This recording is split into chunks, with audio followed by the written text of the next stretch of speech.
Saan mang larangan o tagisan ng palakasan, labis na kumpiyansa sa sarili ang numero unong kalaban ng isang manlalaro. Pagsawalang bahala sa abilidad ng katunggali, ang siyang tulay o maghahatid sa kanya tungo sa kapahamakan. Yan ang sinapit ng ating pambato na si Nathaniel Bustamante o mas kilala bilang Salt Papi kay Slim Albaher. Sa labanan ng mga YouTuber na pinamagatang Misfit Boxing na binuo ng The Zone, nalasap ng ating kababayang nagmula pa sa Candelaria, Quezon ang kanyang unang paghiga sa ibabaw ng lona at matikman ang kanyang pinakamapait na pagkatalo sa pamamagitan ng technical knockout. Slim trying to dig in the rib cage. And Slim covers it. And the Salt Papi is down. Right by Slim and Papi again. And now Papi's gone back. Look at the win. Salt Papi has just been stopped by Slim Albaher. Baon ang natutunan sa bangungot ng kanyang huling laban. Muli niyang bubuhayin at ipanunumbalik ang karismang kinabiliban ng lahat.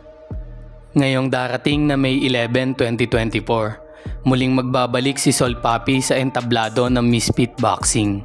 Kakalabanin ng ating kababayan si Amadeus Roslik o mas kilala sa bansag na Ferrari. Dating MMA fighter na nagmula pa sa bansang Poland. Unang laban at bagong salta sa Misfit Boxing. Subalit hindi baguhan sa larangan ng pakikipagmamaan. May record sa kanyang MMA career na 6 wins and 5 defeats. Nakilala din sa kanyang abilidad at husay sa pagpapataob sa mga kalaban gamit ang kanyang angking lakas. Sino nga ba itong bagong makakatapat ni Salt Papi? Magiging comeback fight ba ito ng ating pambato? O siya magbibigay kay Salt Papi ng ikatlong talo sa kanyang talaan?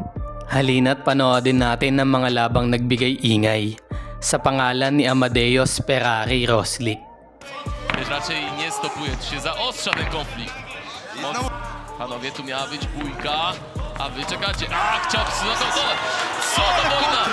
Ale świetnie! Oj, trafił podwrótkowy! Co za... Tutaj były kłótnie, uwaga. Ależ trafił teraz Polak. Jaki podwrótko! Zestrzelony low kick znowu. Oj, cios za cios. Jednak przyznajmy to od razu, zdecydowanie lepiej technicznie bije Adrian Polak. Jak pierwszy pojedynek Ferrari straszy Polaka. Bardzo widoczny High kick. Wychodzi na razie. Co za bomby. Ale nie trafiają.